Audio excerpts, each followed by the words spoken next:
which is going to be all about how to stand out and scale up on LinkedIn. My name is Simona. I'm a project manager at Linkedist, the agency that helps people and brands to grow with the power of LinkedIn, and I will be your host for today. A short information before beginning and jumping into the topic. So if this is your first event with us, we will cover some key topics in our discussion. And towards the end, we will have a short Q&A session. So if you have any questions, feel free to drop them in the chat and we will answer them during the event or at the end. And now let's move on to, I believe, the most exciting part of today, and let's meet our guests for today's discussion. So firstly, I would like to introduce and say a warm welcome to Arijus Žakas, who is a former CEO of advertising agencies and a Substack content creator. Hello, Arijus. Hello. And Tarmo Virki, who is a head of PR at PowerUp and the host of Nature Backed. Hello, Tarmo. Hello, everyone. How are you doing? Enjoying Which one of us? Both of you. Ready for the conversation? Absolutely. Enjoying the beautiful autumn, right? Perfect. So it's not a secret that both of our guests have a lot of different experience working with LinkedIn from different angles, from communication, content, strategy creation, storytelling. So I'm sure that we're going to have a very insightful and very useful discussion today. And without further ado, let's just jump into the first question. And Ario, I would like to ask a question when it comes to LinkedIn strategy. And considering the fact that we're moving towards the end of the year, considering the fact that towards the holiday season, the engagement, especially on LinkedIn, is decreasing. What do you think? What are the strategies, the LinkedIn communication strategies that you would encourage, that you would advise to implement?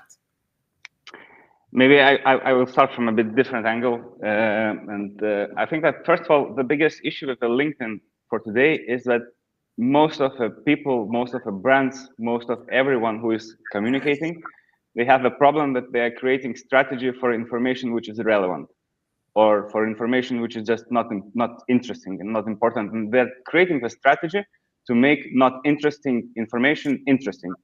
But the fact, if the information is relevant, so no strategy can help you to make the information relevant. So this is probably the first and probably the key moment. And from the experience that I have with LinkedIn, at least for many years, if you're creating some interesting information, you don't even need a strategy. The information will be viral and it will get huge results. But if the information is not interesting, not relevant, not readable, you can do whatever you want, but it's impossible to create the numbers because they are not going to increase. So that's probably the starting point, and then we can probably discuss how and what. Yes, definitely. Thank you, Ario, for sharing. So relevance is definitely the key. And Tarmo, from your perspective, maybe there is something you can add. Yes, I mean, I haven't been ever advertising strategist or the LinkedIn strategist. I'm the practitioner, the dude who actually goes and starts to build those communities and build those pages and grow those pages. I totally agree with that comment that the information relevancy is the key fact to actually do anything. You have the challenge, with some brands, you have a challenge that, hey, we need to post every day. There is nothing interesting every day in, in your B2B SaaS sector, where you try to stand out. I mean, by nature, I'm probably an opportunist, or maybe it's a bit of the Estonian thing. You kind of deal with the information you have at hand when it comes in your hand. I mean, I have drawn some strategies at some point, but I've usually just forgot them after drawing them for LinkedIn. Definitely. On your exact question, I mean, yes, of course. I mean, when team is on holiday and the buyers are on holiday, why the corporate account has to be, as active as it is around the year? That makes no sense. Mm-hmm. Okay. Yeah, that makes sense. Thank you very much for sharing. And we discussed like what are the recommended ways, like how you should communicate on LinkedIn. But now let's move on to the mistakes. Like everybody, of course, they want to stand out on LinkedIn. They want to achieve high results. But what, in your opinion, what are the most common mistakes people make when they try to stand out on LinkedIn? Tarmo, maybe you can begin with this. Yeah, I mean, I can start. I think the thing probably everybody says from in one way or the other, that the key is consistency in one way or the other on LinkedIn. Every now and then I'm seeing the posting of somebody who posted 360 days in a row, and these are his conclusions or her conclusions. What made the difference on the day 276? I mean, I think the consistency for the sake of consistency is probably one of the challenges, or kind of the most common mistakes. The other one is probably, the opposite, forgetting the account for a couple of months. I don't know, your comms person changed, your social media person changed, you were focused on the product and were not doing anything interesting to tell the world about, and you kind of forget the account. I think that's the other part. These are probably the first two things which come to mind. I, of course, made notes with a lot of different smart words, but I'll start with these. Okay, perfect. And Arjo, maybe from your side, some points? I will probably connect this question to the first one. So I believe that having the strategy could be the biggest mistake, because usually you can create the strategy and you will never use it because it could be useless in terms of information you have there. I think that in the marketing world, communication world, the word strategy has changed a lot. Previously, we were like working on the strategy. We were building the strategy for a month, for two, maybe even half a year. We were building the strategy, doing some researches, trying to analyze every piece of information or data we can find. And then, as soon as we have the strategy, we're not capable to use the strategy because it's already too old and outdated of what we have done through all this process. So I believe that the strategy itself became guidelines or direction that your brand or your person should be following. And you have maybe the common rules that you are creating for your communication, and then you are reacting to what's happening in the world, what's happening in your industry, what's happening all over the world, and that's how you're creating your communication based on reality, not on kind of, let's say, strategy that you have created, which could be irrelevant because of being too, let's say, bureaucratical way of trying to put the information in. And also I've done kind of research for myself. I was trying to find a lot of consultants who are giving some advices on social media communication, Substack communication, building your newsletters and so on. And the interesting part is that most of the consultants, they're actually advising the same. So basically, they have the same advices, and I can tell you from my experience, nothing is working, like nothing is relevant, because they're opening the same book and giving you advices from the same book, and the actual world, the actual social media, and the idea of social media is not doing the same as others are doing. The idea is to find your unique way of communication, the unique way of your strategy, of your guidelines. So basically, I think that if you're trying to copy somebody, or you're trying to find some recipe which will be relevant for you because for somebody it was the good one, it's not going to work.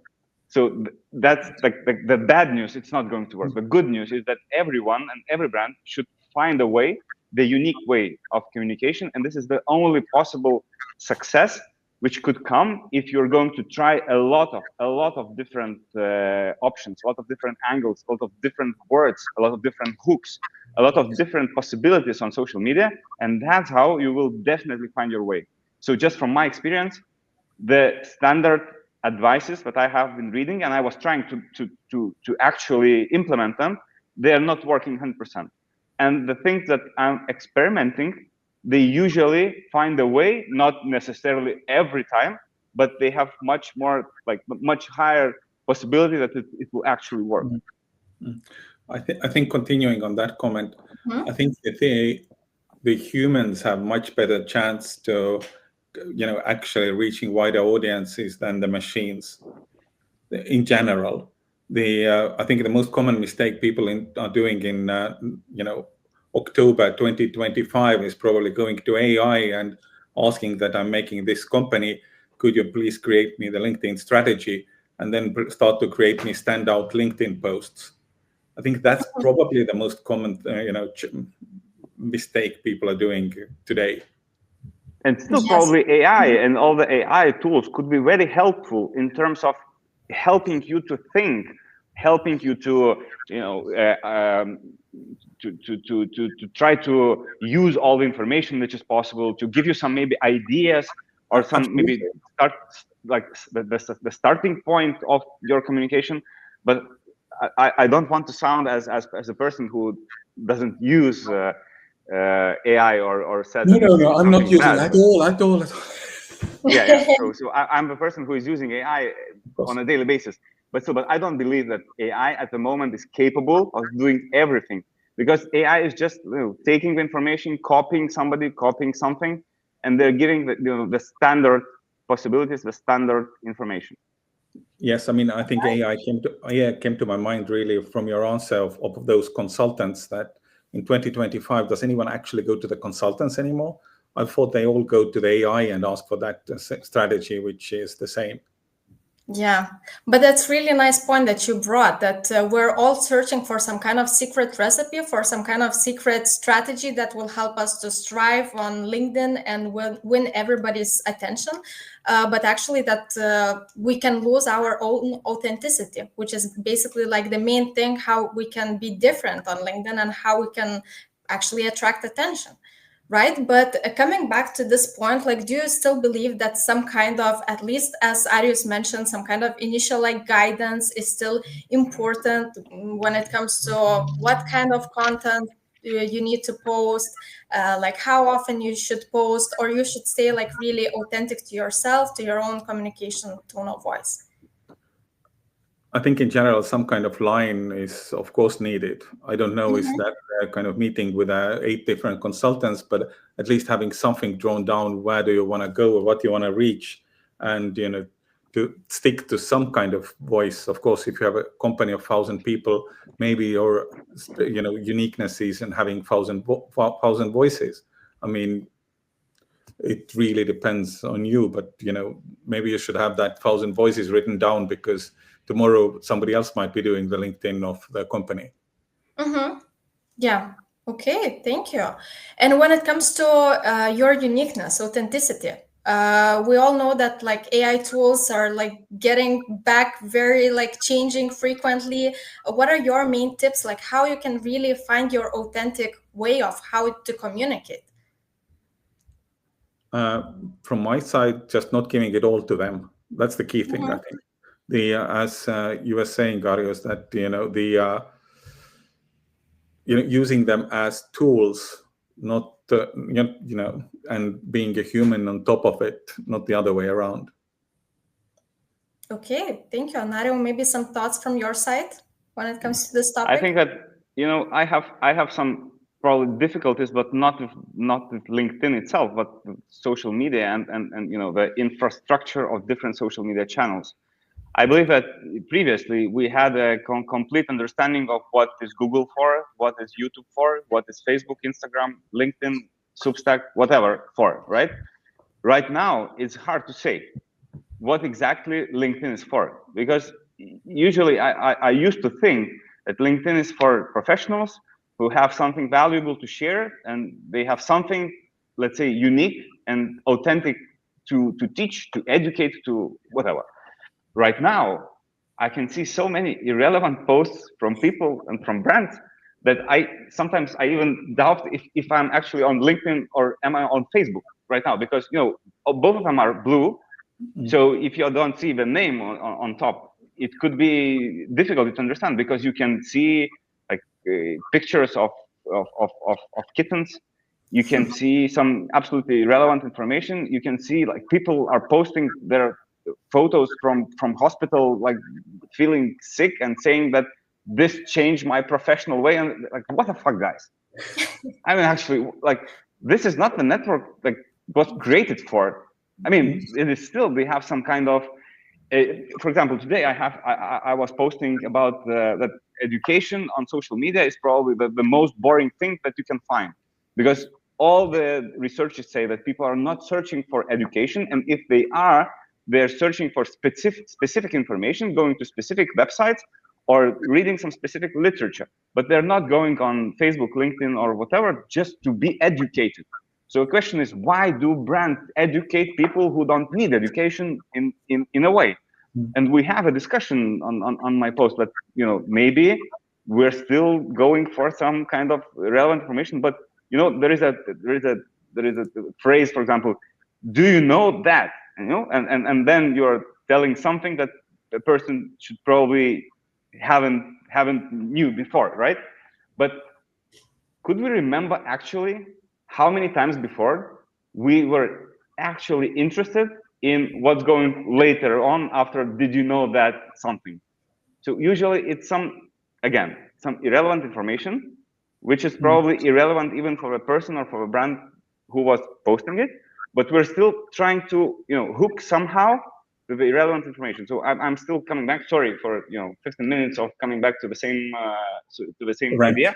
But I actually believe that this is probably the key moment of the communication. And if you actually solve this problem, you have completely different approach on your social media communication. And that's how you have completely different results. I just wanted to add that your challenge with LinkedIn and pictures of cats and people in the hospitals, it basically comes from the problem that everybody has a different perception on the LinkedIn logic. Yes, most of the people here in the Baltics, most of the people in Europe probably see it as a business network, but as it's limited to business network, then the cat pictures or the funny videos from that Lithuanian investor, they get a lot of traction because they are different. Mm-hmm. Yeah, thank you very much for sharing that. The natural question that comes to my mind is like, what kind of formats and overall topics do you see are the most beneficial, bring the most value when it comes to LinkedIn communication? Like we talked that cat pictures, dog pictures is not something probably that you should focus on LinkedIn. But what are the topics that work the best here, in your opinion? Depends. If you make cat food, I'm sure they are amazing, and they probably work really, really well on LinkedIn because they are different. I think on the kind of types of content and formats, the weirdest thing is that you always read that LinkedIn is really pushing for video to reach more people, and then you look at the reach of your video posts and you are thinking like, what the hell are they talking about? Are they on drugs? Or did they forget their drugs?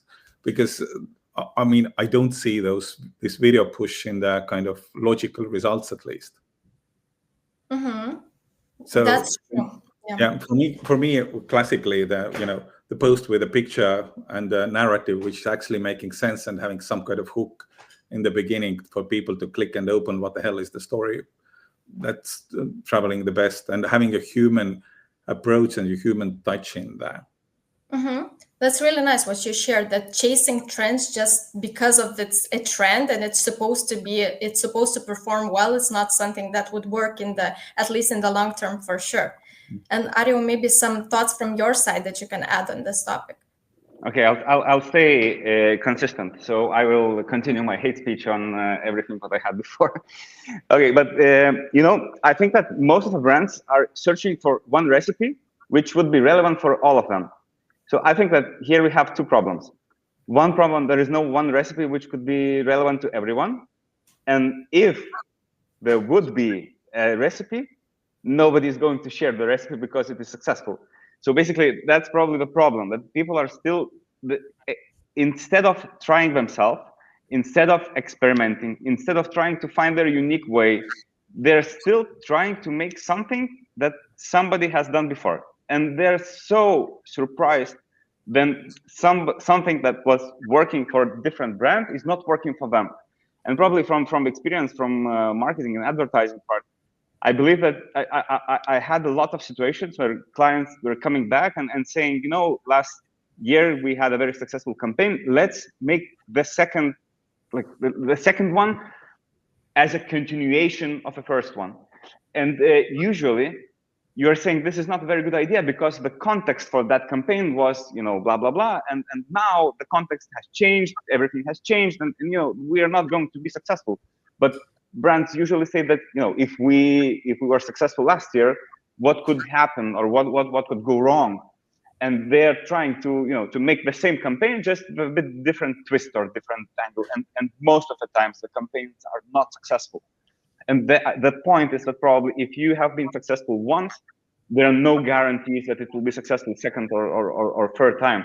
So basically that this comes back to the point that I've started. So basically that's the strategy that brands should be following.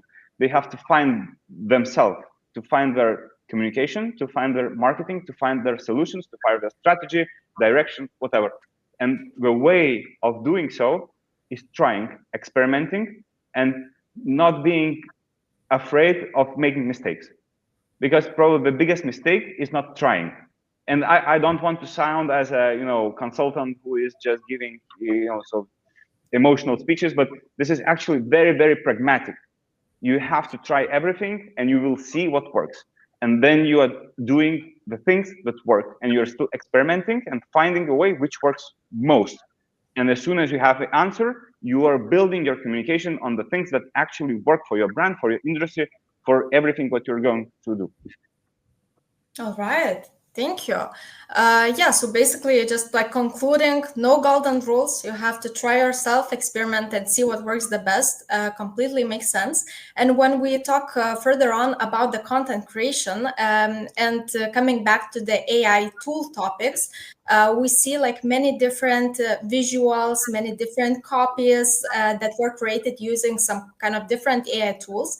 What are your thoughts here? Maybe you can even share some AI tools that you use. Like, do you find it useful or not? I mean, I've used a bunch of them. You know, the doing a 15-minute presentation with the Gamma app, doing the slides 5 minutes before the presentation, no problem. You can, you know, have done that, been doing that. For the general content work, I'm just using the Gemini Pro account and its agents or gems, as they use in Gemini, to have different profiles to make the life a little bit easier. I think that these are probably the key ones.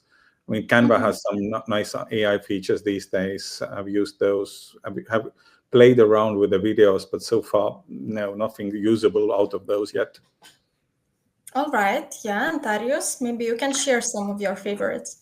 I don't think that I will say anything new. I mean, I think that most of us know the same tools that we have been all using.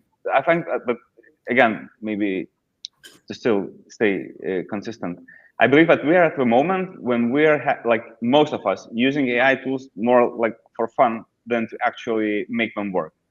But this is probably just a part or like first stop of the evolution that we're going to face. Right, I think in let's say 2 or 3 years, it will be impossible to work without AI tools, and then we will be talking about AI tools the same as now we're talking about PowerPoint or Microsoft or Google or whatever. So I believe that the most important thing. You said 2 or 3 years. That's a very long time frame. I think, you know, this year or at least latest next year.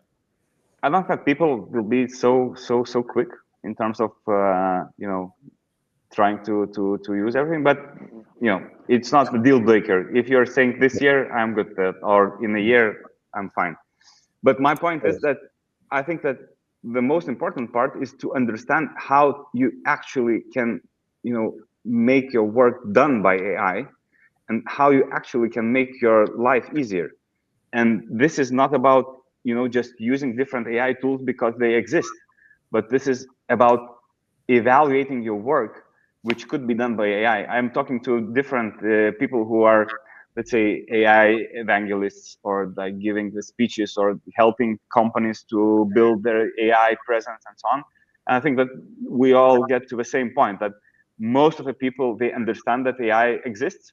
They know, let's say, top 5% or top 1% of the tools that are actually available. They are using one or maybe two tools in their everyday life, but still not because of actually making your life or work easier, but just to double check if my style of letter I'm going to send is correct, or maybe we can find some places to maybe make them a bit different. So I think this is not the idea of AI. I think that the idea of AI is to make AI work for you, not even together with you, but for you. Definitely. And where, again, I believe coming back to the point that it's important not to chase just the trends, but actually find what works the best for you. Before moving on to our next question, I would like to say a quick note for everyone who is listening that if you're looking for some AI tools that will help you for some tips and tricks, workflows for marketers, you can see the QR code in the corner where you will find our ebook, Smarter Use, Bigger Wins, that presents all the AI tools beneficial for marketers in the daily work. And now moving on to the next topic, growth across different career stages. So because what works for someone in the early stage of their career might not work for the senior leader. So maybe, Ario, let's start with you. How should your LinkedIn strategy evolve at different stages of your career? I think that, again, I think that you have to be true to yourself. I don't think that there's a big difference between the junior or the senior communication, because if we're talking about relevancy, so the question is that when you're a junior and you're just, let's say, just starting your career, the things that are relevant to you will be completely different comparing to what will be relevant when you're a senior. But everything will be different. Your audience will be different. Your let's say people you are talking to and you're surrounding you and your colleagues will be different. But this doesn't change the idea of being relevant. So then you're, let's say, the person who is just starting the career, you are being happy because of the things which are very simple. Then you are senior, you're not happy with the things that you have been happy before. So I think that stays the same, what we have been talking before. Like, you have to be true to yourself, you have to be relevant, and you have to be relevant to the audience you're talking to. And I don't think that it's necessary, like there is a necessity of talking just because of talking. So you have to have the objective, why you're talking. So I don't get the point, actually, to be absolutely honest, I don't get the point of people posting their pictures from the hospital. I don't think that's funny. I don't think that's educative. I don't think that's relevant. At least on LinkedIn, you can share that information with your, I don't know, friends. You can share that information with people who you care or people who care of you. But I don't think that's okay. So I just think that you still have to find a way how you communicate, but also not forgetting the idea of and the purpose of why you're communicating. Do you want to get a better job?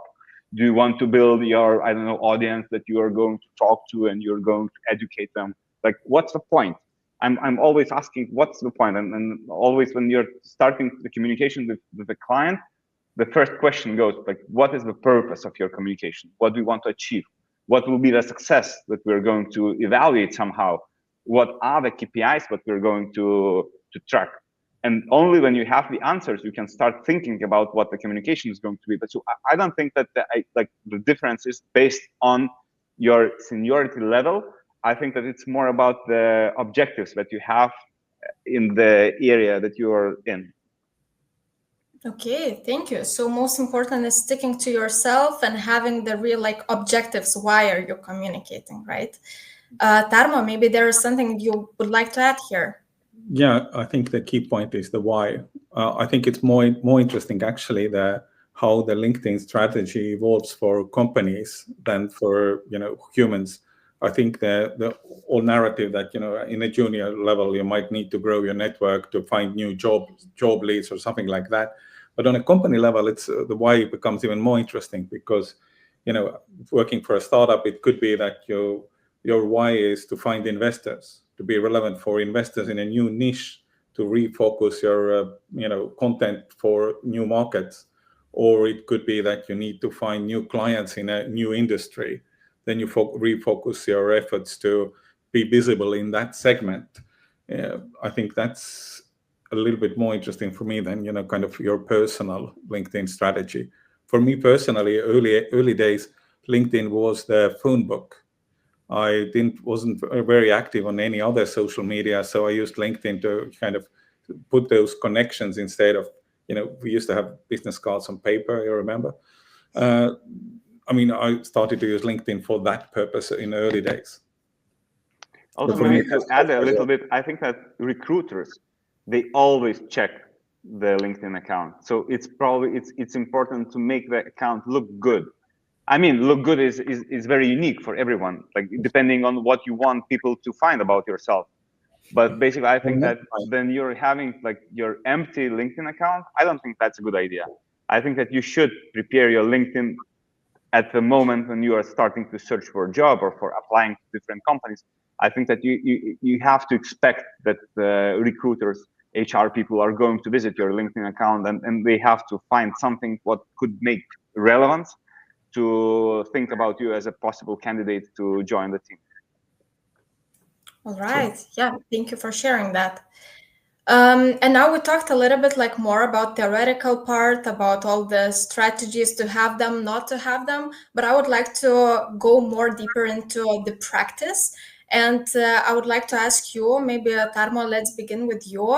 Maybe you can share some kind of example of either personal communication or company's communication that delivers some kind of like strong results, some specific tactics that were implemented. I think the biggest tactical change over the year, which I've implemented in our company, is changing focus from the company to the founder.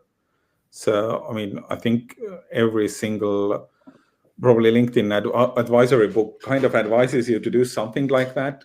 But typically companies don't do that so actively, especially in the early stages. So our founders posting on a daily basis or almost daily basis on LinkedIn, the company is posting more on a weekly basis. I think that has clearly grown the total audience much more than let's say 1 + 1 is not 2, it's 3 or 4 or something like that.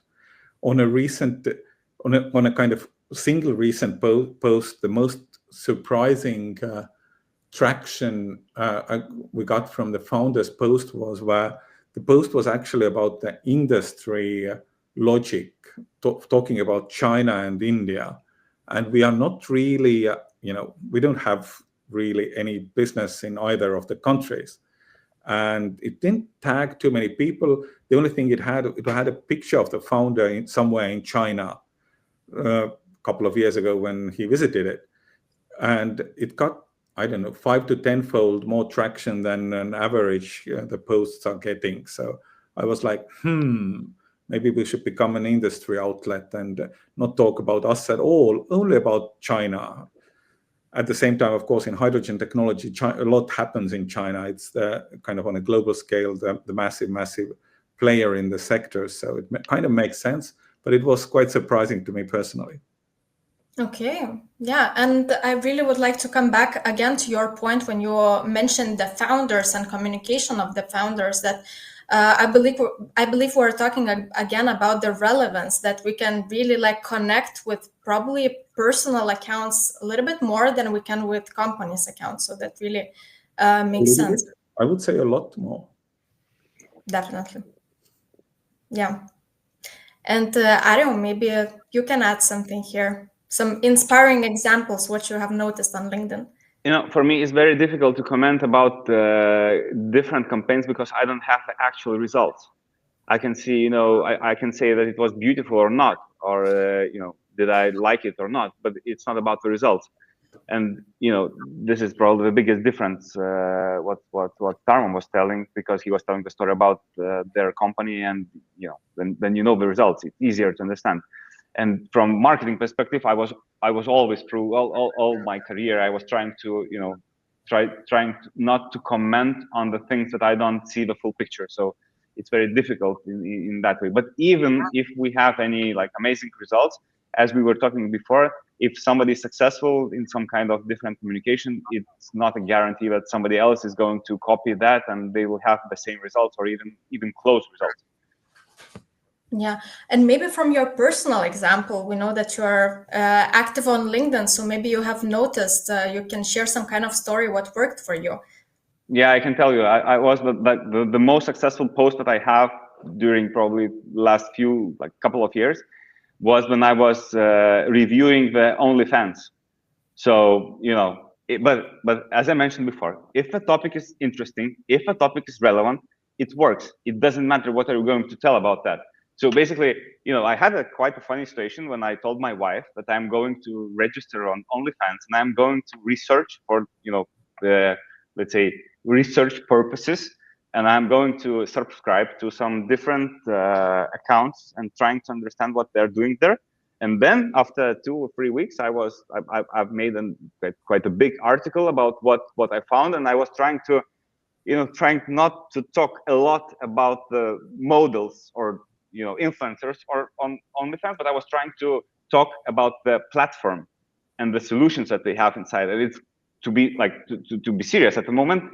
It's amazing. I think that no other platform has the process that they have. So basically, some different platforms could be inspired by some solutions that they have. But again, my point was that this topic is 100% interesting, because at least from my perspective, when I was asking people, do anyone have account on OnlyFans? And nobody is saying that they have. So maybe that's true, but even if they have, probably they're not saying that they have. So the topic is interesting for everyone, because, you know, you have heard so much information about that, but you haven't seen anything. And here you can see the information. So, but this is, again, comes back to the relevancy. If the information is relevant, it's successful. If the information is not relevant, it's not successful. So like we are getting back and back to the starting point, but probably this is the key moment of everything what we are talking about. Adding to that, I think the one key word is relevancy. The other one is, I don't know what's the English word, but it basically has to arise discussion. It has to be discussive, whatever you call it, because Provocative. You know, provocative maybe, but I mean sometimes the provocative leads a very smart discussion, while I think the key for the LinkedIn algorithm is that people discuss, and then it flies much further. Sometimes, but I think my latest examples maybe are actually from the other side, the posts which I haven't really failed to gain any traction.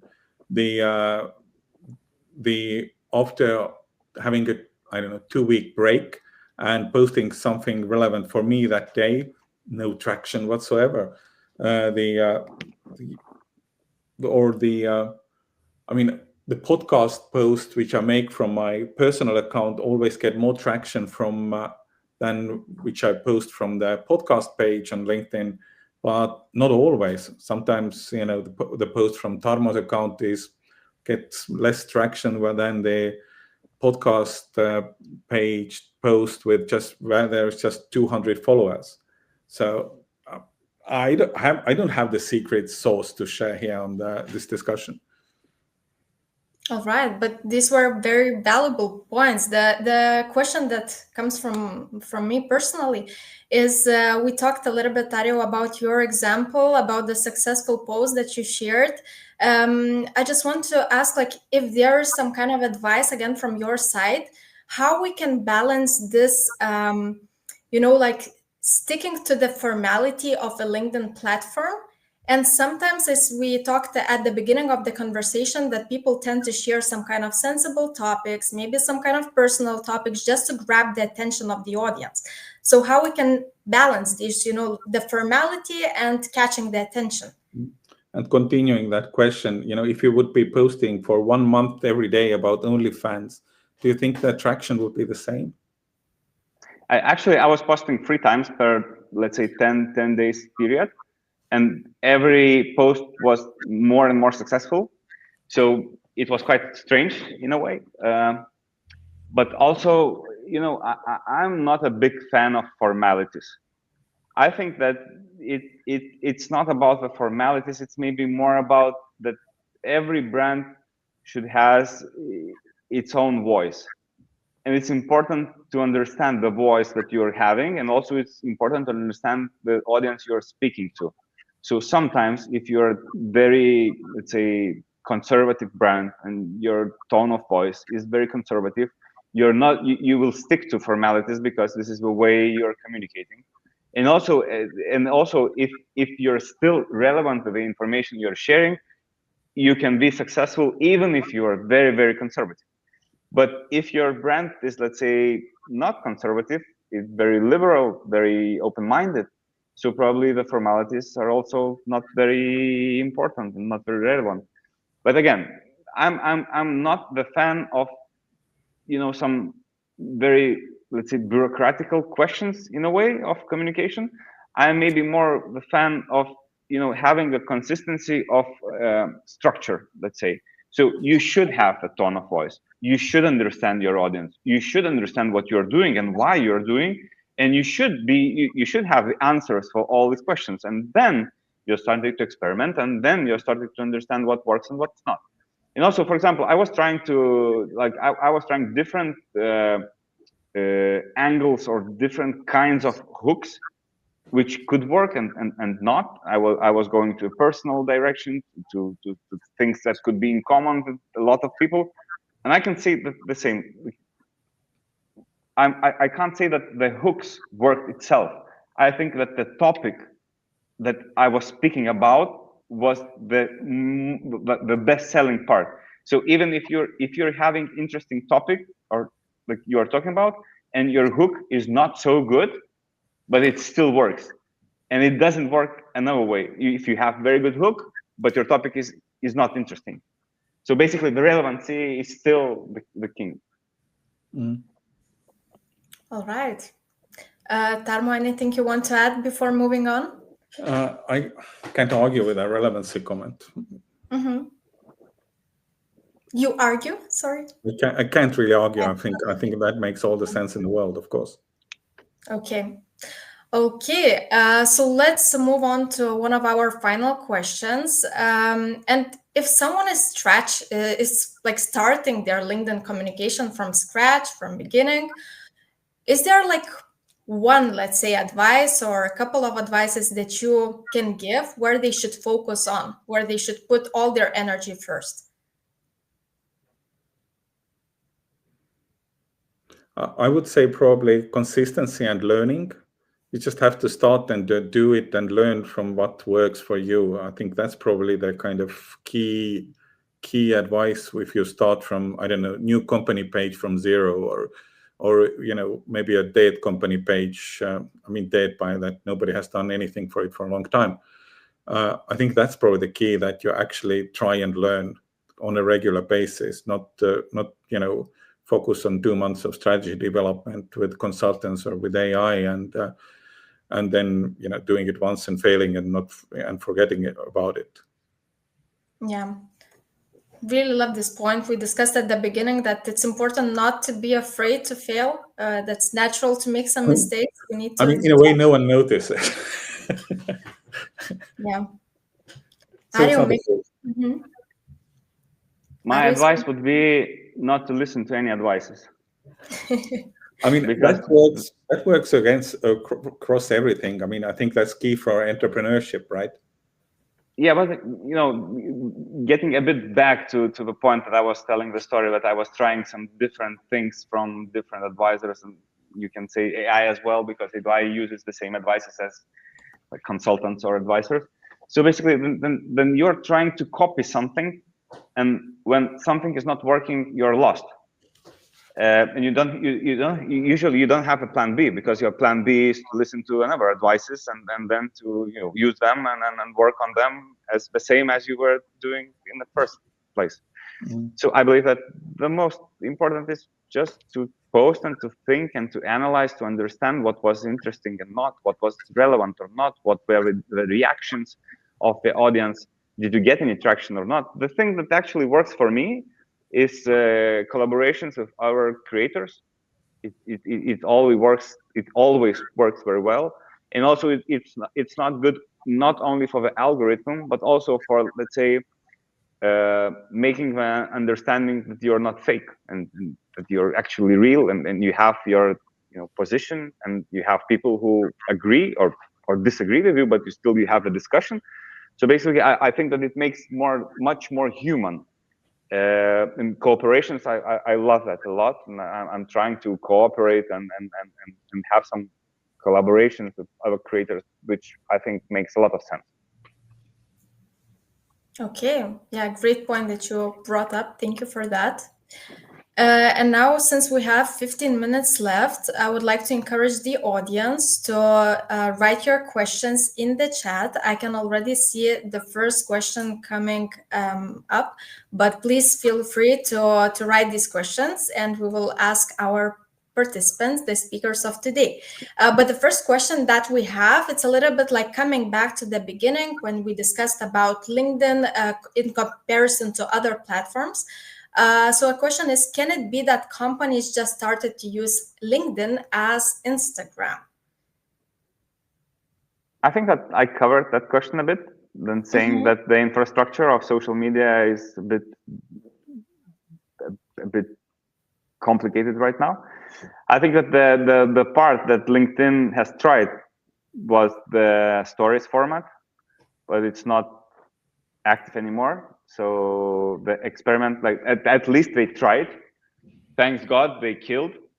I mean, that I think that's a good part. But basically, I think that giving the answer to the question, I think that the infrastructure of the social media channels is a bit wrong at the moment.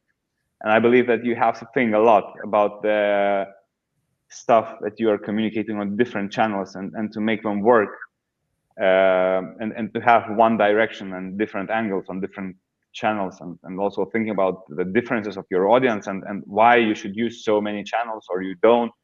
So basically, you have a lot of questions that you should answer. But if LinkedIn, and not only LinkedIn, is getting more and more similar to Instagram, I think I would agree on that. But also, it could be like there are different channels as well. Like, for example, LinkedIn and is LinkedIn somehow related to or somehow similar to Reddit, which is also quite interesting channel for different kind of communication. Or something is happening on TikTok as well, and you can find some relevant content on TikTok as well if you're searching well and if the algorithm works well. So basically, this is not a question only about LinkedIn and Instagram, in my opinion. It's a question of the infrastructure of social media channels that you're using and the content that you're using and how you are moving from one channel to another. Thank you. Maybe, Tarmo, there's something else that you would like to add here. Yeah, I mean, I think in general, yes, of course, we are using LinkedIn as Instagram, at least to some extent. Because if there is a great visual on Instagram, it probably flies nicely also on LinkedIn. You might change the copy from the kind of the practical use case side. Yeah. Depending on company size. I mean, I've been usually working with teams and sizes where you don't have separate teams to create every channel content. You're kind of either alone or two people, or of course, you kind of use the same content in different channels. Just try to adapt to some extent. Yeah, I really like your idea that, of course, there are some similarities, still the same teams working in different channels, but it's really crucial to understand your target audience. That LinkedIn overall is the target audience is different in comparison to Instagram or other platforms. At the same time, even if you do B2B, your corporate users are also on Instagram. So what's the difference? Seriously. That's true. It's true. All right. Now we can move on to the second question. And we have a second question about the hashtags. What do you think about hashtags? Are they still good to use in LinkedIn? Do they bring any value? I've dropped them on some accounts, still using them on corporate one, I think. So you still can see some value coming out from the hashtags? I do see some kind of cross-industrial reach from them in the corporate account.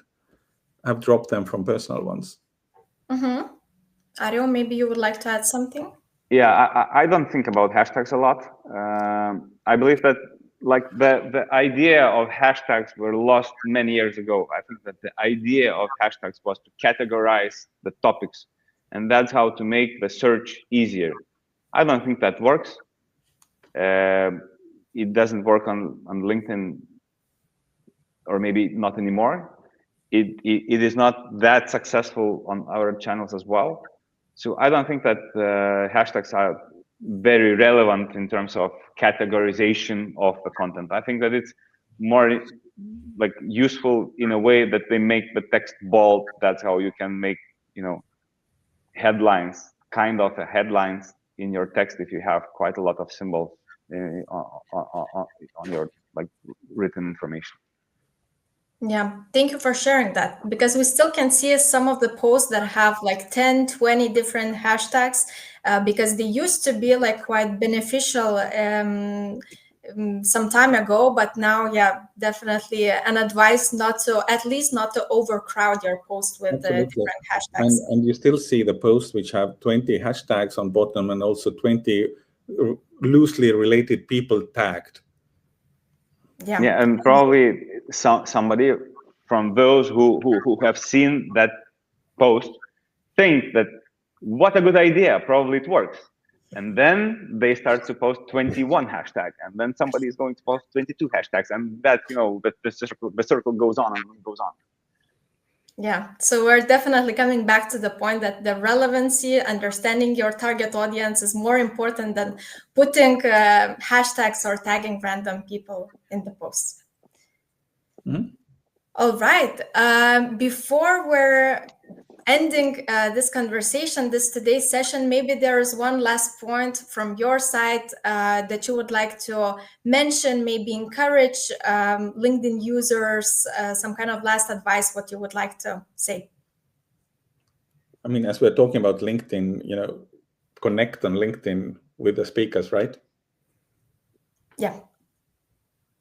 I think that, during the last hour, I had only one point, to be honest. So in every question, I was trying to prove the point I have. So I hope that people who have been listening, they have like at least one point taken out of the conversation we had. What was it? I think it was about doing everything the same as others. Or I'm not doing, right? Okay. So thank you very much. Before ending this session, I would like to mention that Black Friday is just around the corner, and our team has also an exclusive early bird deal offer for you. So for everybody, an encouragement again to scan this QR code and check our Black Friday deal. And I would like to bring the session to the end. Thank you for everybody for tuning in, for listening, for asking your questions. Big thank you goes to Arijus and Tarmo for sharing your insights, for sharing your experiences. I believe that all of us definitely got some kind of ideas of how to continue with our LinkedIn communication, what areas need to be maybe improved or changed. And if you enjoyed this conversation, make sure to follow our speakers, Linkedist for more LinkedIn tips, insights, and upcoming events. So that's it for today's session. Thank you very much, everybody, and hope to see you very soon in our future events. Good. Thank you very much. Thank you for inviting.